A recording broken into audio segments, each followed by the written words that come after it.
Maka dulu itu ada guyonan, ada tokoh Mu'tazilah, kelompok dalam Islam yang berpikir manusia itu bisa menentukan ikhtiarnya sendiri.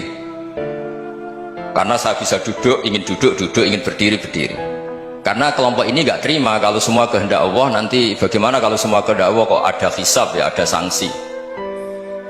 Lucunya itu dia akhirnya, ini cerita ya, mencintai seorang perempuan cantik sekali. Dan itu dia menjadi ahli sunnah itu oleh hal-hal yang sepele.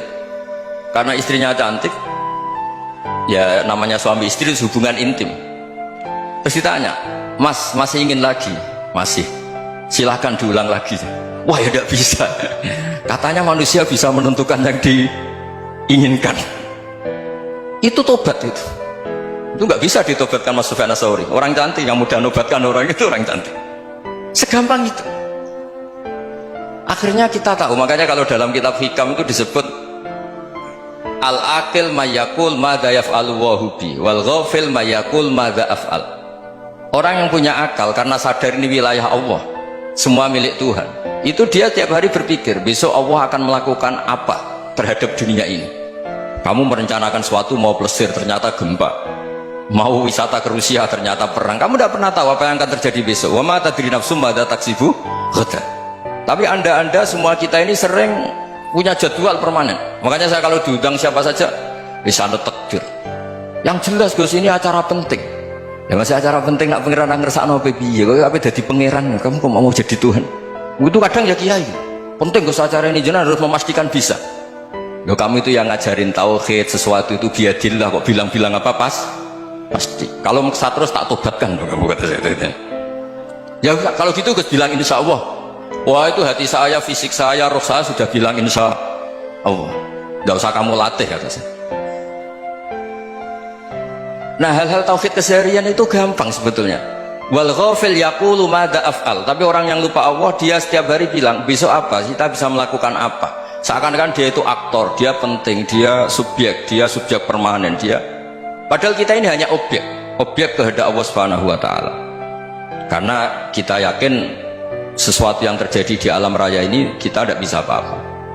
Makanya saya sering ngaji, sering bilang saya, ketika anda mensifati Allah, dia yang menghidupkan, sudah itu tanamkan, sehingga ketika kita mati santai saja. Kenapa santai? Allah punya cara menghidupkan kita. Zaman kita hidup juga gak tahu caranya ngelola jantung, ngelola paru-paru. Kamu juga gak tahu ngelola oksigen yang tidak beracun, tidak mengandung polusi. Tahu-tahu hidup. Gak ingin tua ya tahu-tahu tua, gak ingin mati tahu-tahu mati. Selama ini kita hidup juga gak tahu apa sebetulnya. Hanya gaya tok, punya jadwal, punya planning. Kalau kamu bisa menentukan pilihan anda, pasti anda istrinya cantik, 4 neriman semua, kona'ah semua. Nyatanya enggak kan? Sudah 1 jelek, cerewet. Oh itu kan, nyatanya enggak bisa apa-apa anda kan? Dan kamu bawa mati lagi. Itu kan, istri anda juga gitu, punya keinginan, punya suami yang ganteng, yang jabat, yang neriman, yang enggak poligami. Ya enggak kesampaian juga. Kalau kita ngitung tingkat kegagalan kita itu gagal terus. Ya kan? Nah, terus ingat Allah, madza yaf'alu wa bi. Orang yang punya akal selalu berpikir Allah itu menghendaki apa terhadap saya. Loh, sama-sama orang melihat orang yang serius, itu kata anda itu pemikir berat, serius, senang punya tokoh yang merengut karena kamu anggap serius. Tapi sebagian orang anggap orang yang serius itu wong merengut, wong masam, wong muka kok ditekuk. Jadi sama itu hati ya muqallibal qulub tsabbit qalbi ala dini, karena kita nggak tahu cara berpikir kita tentang orang lain, tentang sekeliling kita. Misalnya kita orang baik yang jenis ngurmat fakir miskin, ada orang bangun masjid mewah itu janggal. Apa artinya masjid mewah kalau banyak orang kelaparan?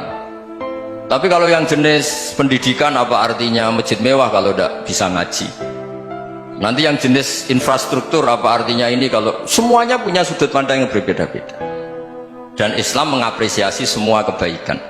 Tapi katakan semua kebaikan itu adalah kehendak Allah Subhanahu wa taala. Karena apapun baik anda itu pakai fasilitas yang diberikan oleh Allah Subhanahu wa taala. Sehingga ini yang disebut qulillah tsumma dzarhum fi khawdihim yal'abun.